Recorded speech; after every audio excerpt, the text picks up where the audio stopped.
vejo distinção. Tá gravando, né? Mas,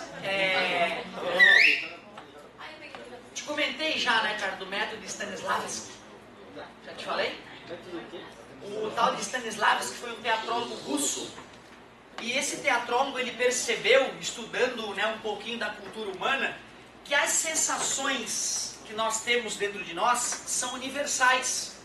Não é só tu que sente as coisas que tu sente no teu coração, que já sentiu ódio e vontade de matar alguém, né, que já sentiu alegrias de todos os tipos, que já sentiu ciúme, que já sentiu raiva, que já sentiu vergonha de estar exposto numa situação da qual tu não gostaria. O Stanislavski percebeu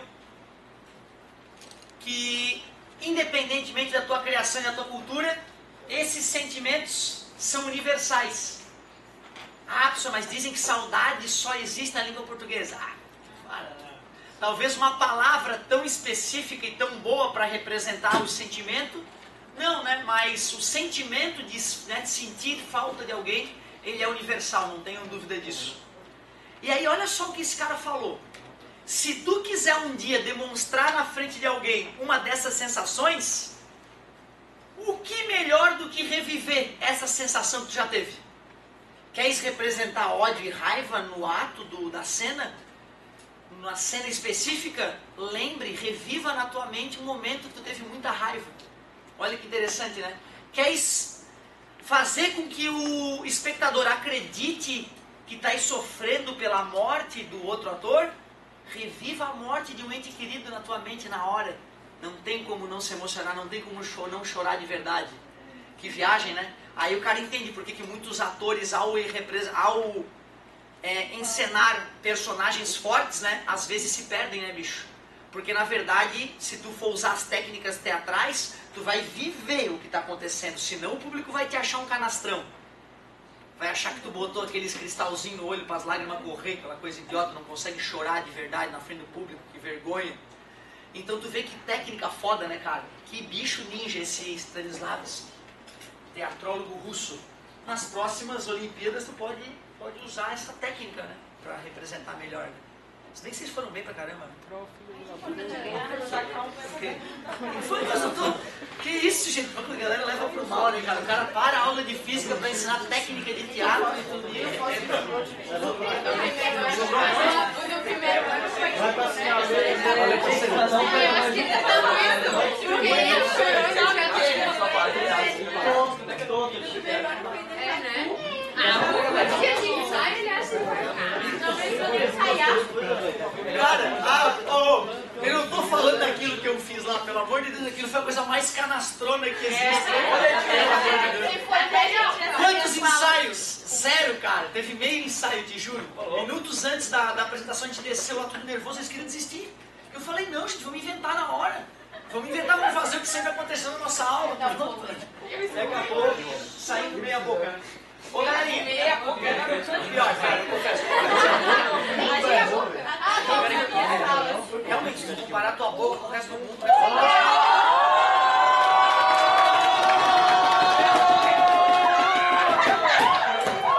Chama o Leto! Você já viu a boca dela? Você lembra?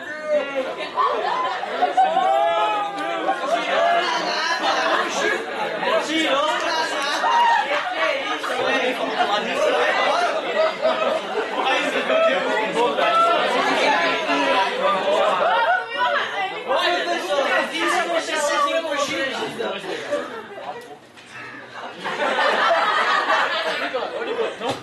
Ó, para finalizar a sessão de exemplos, fiz um exemplo de datação superficial antes, linear falta o volumétrico, coeficiente de datação volumétrico. Qual daqueles materiais lá tu conhece no estado líquido? Algum daqueles materiais estariam no estado líquido, em temperatura ambiente? Não, né? Mas a gente pode fundir alguém ali, né? Quem que dá para derreter? Porcelana. Cara, tu acredita que porcelana é um material com alta resistência à temperatura? Por isso que os cadinhos, lembra da química, o cadinho? Cadinho é um potinho que a gente usa para aquecer as coisas, ele é feito de porcelana por isso. Na indústria, se tu quiser derreter aço, Tu vai usar um super pote de porcelana, tu acredita? Jogar o aço lá dentro, aquecer pro cara derreter lá dentro. Loucura, né, cara? Ferro é tranquilo. Ferro fundido. Na indústria ele é chamado de fofo, inclusive. Dá pra acreditar? É, né? Ferro fundido, o cara chama de fofo. Então vamos derreter fofo. Vamos fundir. Aliás, vamos fundir o ferro para fazer fofo. Ferro fundido. Fala. Então, que material que usa para derreter porcelana? Cara, para poder trabalhar com a porcelana, eu vou te falar que a gente deveria usar algum material refratário, tijolos refratários. Vocês chegaram a fazer alguma daquelas visitas onde a gente vai, onde os caras mexem com vidro derretido e fazem aquelas esculturas de vidro?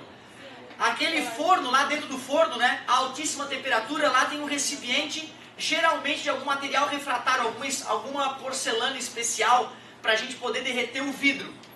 Agora tu me pegou, porque a porcelana a gente não vai derreter ela.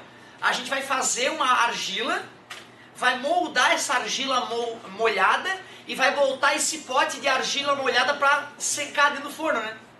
Ou seja, era sólido, em pó, eu misturei com água, fiz uma liga toda especial, fiz o formato de barro lá, né, como se fosse barro, na argila, e botei para cozinhar no forno. Então tu vê, ele já nasceu sólido, né? Certo? Então não vai dar para derreter a porcelana assim. Para eu poder derreter a porcelana, eu teria que ter uma temperatura tão alta que o próprio forno, de repente, acabaria fundindo, né?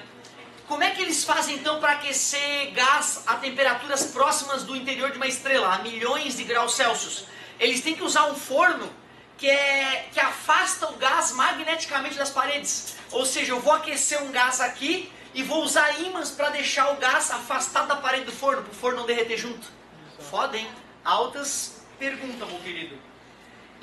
O negócio é o seguinte, estávamos então numa fundição, cuidado com essa palavra, estávamos numa fundição. Inicialmente eu tinha pequenos pedaços de ferro que estavam no estado sólido. Esse ferro estava ocupando um certo volume inicial, um volume inicial de 2.000 litros, numa temperatura ambiente de 20 graus Celsius. Sabendo, vamos pensar que a gente estava usando um recipiente que simplesmente não se dilata ao ser aquecido. Existe esse recipiente que não se dilata ao ser aquecido? Na prática não. Eu aqueci esse ferro até uma temperatura de 820 graus Celsius, sabendo que o coeficiente de dilatação linear do ferro é 13 vezes 10 na menos 6 graus Celsius na menos 1, calcule o volume de ferro que transbordaria ao final do aquecimento. Calcule o volume de ferro fundido que transbordaria ao final do aquecimento. Qual das fórmulas? Delta V igual a V0 vezes gama vezes delta T. Quanto é que é o volume inicial? 2.000. Quanto é que é o gama? 3 vezes 10 na 15. Parabéns, é o triplo do alfa. Se o alfa é 13, o gama 39 vezes 10 na menos 6. Esse é o erro mais comum, tá, gente? O cara esquecer de converter coeficiente de dilatação, né, linear em superficial ou volumétrico, como foi o caso. Já está grandinho, variou quanto? 80. 80 não, né? 800. Delta V igual 2 vezes 39, 78. 78 vezes 8, 560 mais 74, 624. Claro, né? O rei do erro pode atacar a qualquer momento. 54, 18 com 5, 23, 9 e 3. 4, 12 foi 1, 6, tá certo. 1, 2, 3, 4, 5. 1, 2, 3, 4, 5. Vezes 10 na menos 6. 1, 2, 3, 4, 5, 6. Delta V igual 62,4 litros. É o quanto aumentou o volume do aço.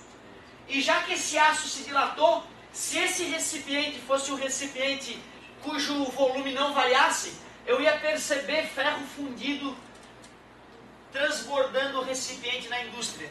e não é pouco, 62,4 litros. Capaz de matar alguém lá se essa coisa começa a transbordar e cai em cima de algum operário. Já viram filmagem dessa coisa, como é que funciona? Os caras tudo com umas roupas de couro, com uns capacetes, o ferro fervilhando ali, faísca para todo aquele lado. Aí ele vai lá, pega esse pote, pega uma manivela, gira, esse pote vira assim na indústria e começa a cair ferro derretido dentro do molde que ele vai preencher. É bizarro, cara. Tem que ser macho para trabalhar no chão de fábrica desse.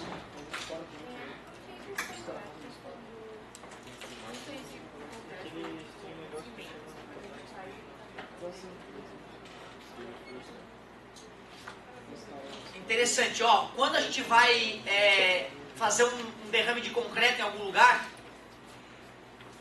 o fato de ele estar no estado líquido, né, com mais água, e depois curar, né, secar e virar um material sólido, é um processo químico. E é uma reação química exotérmica. Ou seja, logo depois que tu fez a mistura de concreto, ela vai aquecer durante a cura. Beleza? O perigo de tu fazer isso, do ponto de vista térmico, é tu fazer isso em uma grande quantidade. Se eu vou fazer uma lajezinha de concreto na minha casa, eu nem me preocupo com isso. Certo? O cara mistura o concreto lá na betoneira, faz, né, bota os vergalhões que vão dar resistência e flexibilidade para a laje, às vezes coloca também algum outro tipo de material, isopor ou tijolos para dar mais volume e baratear a laje, e depois joga o concreto, certo? Lá, para finalizar. O pedreiro percebe que a laje fica aquecida logo depois que tu jogou o concreto, mesmo num dia frio. Mas ele sabe que isso faz parte do processo da cura do concreto. Como a laje não é muito grande, ela vai dar uma dilatadinha enquanto está curando, e depois que acabou a cura vai começar a resfriar. Como ela não é muito espessa, o resfriamento no interior vai ocorrer quase ao mesmo tempo que o resfriamento na casquinha.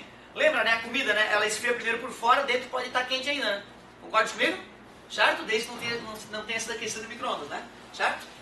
Bom, agora tu imagina um pequeno pedaço de concreto que vai compor uma barragem como Itaipu. Pô, cara, um bloquinho de concreto que é essa sala toda é nada. Tu imagina eu pegar e entupir essa sala de concreto. O que vai acontecer durante a cura? Durante a secagem? Vai aquecer primeiro, não vai? E ao aquecer tudo, com certeza a parte do miolo vai demorar mais a resfriar do que a casca, não é? Durante a cura, a casca de fora do concreto vai começar a secar e esfriar e encolher, enquanto a parte interna ainda está quente e dilatada. Vai dar trinca. Depois que tu secar, vai dar trinca e esse teu bloco de concreto vai ficar com várias rachaduras internas. Pode matar as pessoas. Pode afogar a Argentina. Tu imagina se os engenheiros de Itaipu não tivessem calculado isso direito, né? Dá rachaduras internas na barragem e um belo dia rompe a barragem. Tu imagina o estrago. Agora olha só, o que eles fizeram então em Itaipu para evitar esse tipo de trinca térmica na secagem do concreto? Ah, então em vez de misturar água para fabricar o concreto, vão botar gelo. Aí o gelo, água 0 grau, né, na hora que começar a derreter, essa água bem gelada vai fazer com que o concreto não aqueça tanto na cura. E aí não vai ter uma contração tão grande e não vai ter rachaduras. Eu não tenho certeza dos dados, mas se eu não me engano, Itaipu tinha 2 fábricas de gelo que fabricavam cada uma 60 mil toneladas de gelo por dia. 60 mil toneladas de gelo por dia não, desculpa, era por hora. É uma coisa assustadora. É uma coisa assustadora. 2 fábricas. Que bizarro, né, cara? Tu vê como é importante conhecer dilatação térmica para fazer construções em concreto, principalmente quando os tamanhos são enormes. Certo? Por que aqueles caminhões carregam concreto e fica girando aquela... Justamente porque se eu deixo parado, a cura começa mais rápido. A gente fez uma visita recentemente lá na Unisul e a gente foi visitar a galera do laboratório de engenharia civil. Lá na engenharia civil, rapidamente o cara do laboratório deu um show, falou rapidinho o que era concreto, o que era argamassa, falou as diferenças e comentou que logo depois que o concreto começa a ser misturado, tu tem, se eu não me engano, 3 horas para usar. Se tu usa ele depois de 3 horas, como as moléculas já começaram a se grudar, se tu continua mexendo ele, né, aí tu está perdendo já a capacidade daquele concreto, ele já não vai ficar tão forte quanto se tu tivesse usado ele antes dessas 3 horas. Por isso, quando o engenheiro civil lá está esperando os caminhões betoneira, que vem girando para derramar o concreto, ele tem que estar com tudo em dia. Porque se na hora de derramar o concreto, tu perceber, tá faltando os vergalhão, chama a galera para colocar os vergalhão, putz, passou das 3 horas, vou ter que jogar fora aquele caminhão de concreto, com várias toneladas de concreto. Imagina o prejuízo para a empresa, né? Então tá girando para que mantenha a qualidade do concreto mais tempo antes de a cura acontecer. Mas se passar de 3 horas, não adianta ficar mexendo, que vai ficar pior o concreto. O cara vai fazer uma obra ali, né, no cantinho, né? O cara que é pedreiro, tá, não tem muita técnica, mas sabe do dia a dia. Às vezes ele faz um coxo de massa, né? Fica o dia inteiro jogando um pouquinho de água, dando mais uma mexidinha. O dia inteiro usando aquela massinha para fazer um concertinho aqui ou colar. Aquela massa vai ficar uma porcaria depois de 3 horas. Vai ficar frágil, certo? Show. Ótima pergunta. Tá bom, né, cara? Chega. Fica à vontade, meu amor. Galera, na prática, esse recipiente dilata ou não dilata quando aquecido? E se ele dilata, vai caber mais ou menos ferro fundido dentro dele. Mais que ele ficou maior, né? Na prática, se houver transbordamento, seria mais ou menos. Menos do que a dilatação verdadeira. Isso já vai ser outra aula. Aproveita e faz agora 1 ou 2 de cada tipo. Escolhe um da página. Escolhe um ali da página 24. Vamos selecionar juntos já. Faz o 4, que é o mais bonito. Ah, vai ter que fazer o 3. 3 e 4 da página 24. Dilatação superficial. 2 e 3 da página 26. Dilatação volumétrica. 3 e 5 da página 28. Anotaram? 6 exercíciozinhos para a gente começar a se familiarizar com dilatometria. Começa agora e se empacou, chamou o querido, vamos? 5 minutinhos só, vai!